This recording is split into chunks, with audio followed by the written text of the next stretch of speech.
হনুমানজির থান আছে, এখানে আমি চলে এসেছি দর্শন করার জন্য। তো মূলত আপনারা দর্শন করুন। আর যে শিবজির এখানে থান আছে, এখানে দুই দেবতার এখানে থান আছে, হনুমানজি আর শিবজির এখানে থান আছে। তার সাথে সাথে এখানে মাতা তুলসী দেবীর এখানে ওনার থান আছে। আমি এখন চলে এসেছি দর্শন করার জন্য, মাতা তুলসী দেবীকে দর্শন করার জন্য। তিনজন দেবতাকে এখানে থান আছে, অনেক দেখতে অনেক ভালো। আমি এখন চলে এসেছি দর্শন করার জন্য।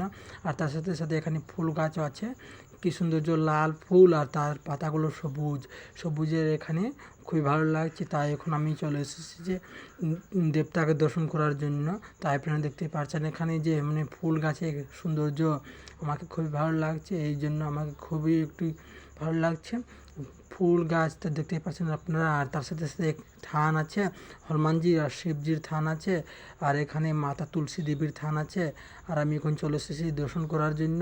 এখানে ফুল গাছ রোপণ করা হয়েছে, আর এখানে দেখতে অনেক সৌন্দর্য আর সবুজের জায়গা, এখানে সবুজ পাতা আর লাল ফুল দেখতে আমার খুবই ভালো লাগছে।